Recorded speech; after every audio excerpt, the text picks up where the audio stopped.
જે રીતે મોરબીની અંદર છાસવારે હત્યાઓ થઈ રહી છે, લુખ્ખાઓ અને ગુંડાઓનો જે ત્રાસ વધી રહ્યો છે, 2 મહિનામાં 2 નિર્દોષ લોકોની હત્યા, એ માત્ર નિર્દોષ લોકોની હત્યા નથી, 2 પરિવારોની હત્યા છે અને એની સાથે સાથે આ તંત્રની હત્યા છે એવું મારું સ્પષ્ટ માનવું છે. ગઈકાલે જે રીતે ગુંડાઓએ માળિયા તાલુકાના હાઈવે ઉપર અણિયારી ચોકડી ઉપર જે રીતે 5-6 લોકોએ 2 ગૌરક્ષકો, જે લોકો ગાયોની રાહ જોતા હતા ખાટકીઓની, કે ટ્રક ભરીને આવી રહી છે કોઈ ખાટકીઓની, અને એની જે રાહ જોતા હતા ટોલ નાકા ઉપર, અને એ ટોલ નાકા ઉપર જ્યારે અચાનક જ 5-6 લોકોએ હુમલો કર્યો, અને એ હુમલો ફાઇનાન્સના ધંધા કરનાર લોકોએ કર્યો છે. વત્થલ ફાઇનાન્સ, શિવમ જેનું નામ છે, એનો મોરબીમાં કાળો કેર છે. 6 મહિના પહેલાં ફાયરિંગનો ગુનો એક નોંધાણો હતો, પરંતુ તંત્રએ ધાક પીછોડા કરીને આ બધી જ ઘટનાઓ પાછળ મોરબી પોલીસ તંત્ર જવાબદાર છે. 6-8 મહિના પહેલાં જ્યારે ફાયરિંગનો બનાવ બન્યો ત્યારે ઢાક પીછોડા કરીને મિસ ફાયરિંગમાં ખપાવી દીધો. ત્યાર પછી અનેક વ્યાજખોરોની અરજીઓ આની વિરુદ્ધ થયેલી છે. અનેક નિર્દોષ યુવાનોએ આ બાબતની અરજીઓ પોલીસ સ્ટેશનમાં આપેલી છે. સાથે સાથે એક પરિવારે તો આના વિરુદ્ધ વ્યાજખોરીની ફરિયાદ પણ કરેલી છે. એ સિવાય હમણાં એક દલિત પરિવાર ઉપર પણ એમને હત્યાનો હુમલો કરેલો હતો વિશીપરામાં. એ સિવાય અનેક હુમલાઓ એ કરે છે.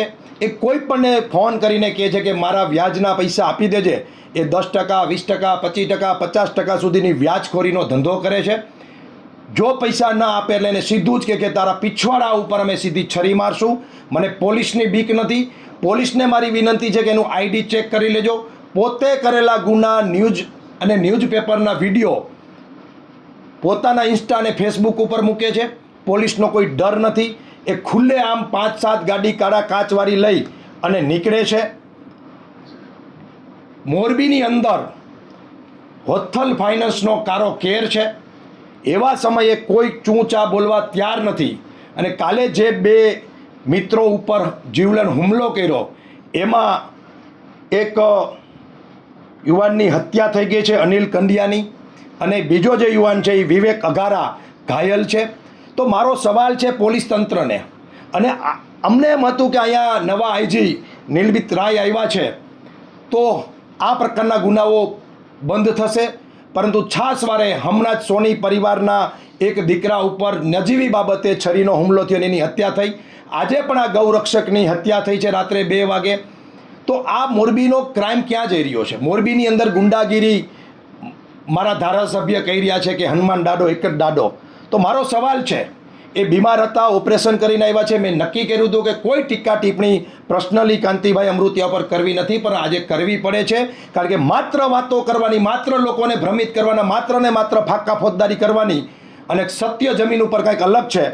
તો ધારાસભ્યને મારો સવાલ છે કે આ હત્યા તમારા ગામના યુવાનની થઈ છે. આ અનિલ કંડિયા એ તમારા ગામનો યુવાન છે. તો અમારી માંગણી છે પાટીદાર યુવા સેવા સંઘની કે મોરબીમાં કોઈ સેફ નથી, સુરક્ષિત નથી. અનેક લોકો ઉપર છરીના હુમલાઓ થઈ રહ્યા છે, હત્યાઓ થઈ રહી છે. મોરબીનો નાગરિક સુરક્ષિત નથી, બેન દીકરીઓ સુરક્ષિત નથી. તો તંત્ર શું કરી રહ્યું છે? અમારી માંગણી છે કે ધંધુકામાં જે રીતે ધર્મેશ ગમારા ભરવાડ યુવાનની હત્યા થઈ અને 24 કલાકમાં તંત્ર જે એલર્ટ થયું, અને જે રીતે હર્ષભાઈ સંઘવી વાતો કરે છે, દાદાની સરકાર છે અને એક્શન લેવાના, એ જ એક્શન 24 કલાકની અંદર અહીંયા અનિલના હત્યારા અને વિવેકને જેને મર્ડર કરવાની કોશિશ કરી છે એવા યુવાનો ઉપર જે હત્યાનો પ્રયાસ થયો છે અને હત્યા થઈ છે, એના એફઆઈઆર પણ થઈ ગઈ છે. 6 આરોપીઓના નામ પણ આવી ગયા છે. તો આ ટોળકીને બાંધમાં લે તંત્ર અને યોગ્ય કાર્યવાહી કરે. અને આ સરકારના ધારાસભ્ય અને અહીંના નેતાઓ જાહેરમાં ફાંકા ફોજદારી કરવાનું બંધ કરે. અને મારે મોરબીની જનતાને છેલ્લી અપીલ કરવી છે કે કોઈ ભ્રમિત વાતોમાં આવ્યા વગર 26 તારીખે જે મતદાન કરો, એ એવું મતદાન કરો કે તમારી સુરક્ષા માટેનું મતદાન કરો, તમારા હિત માટેનું મતદાન કરો, તમારા બેન દીકરી યુવાનોની સુરક્ષા માટે, તમારી માલ મિલકતની સુરક્ષા માટે મતદાન કરો. આ રાજકીય મુદ્દો નથી. આમ છતાં પણ જે રીતે મોરબીની અંદર છાસવારે હનુમાનજી મહારાજ એક જ દાદા, બીજા કોઈ દાદા નહીં, આવા સૂત્રો ચાલે છે, એના ગાલ ઉપર અને પોલીસ તંત્રના ગાલ ઉપર આ હત્યા છે ને તમાચો છે. આ હત્યા અનિલની નથી, આ હત્યા પોલીસ તંત્રની છે એવું મારું માનવું છે.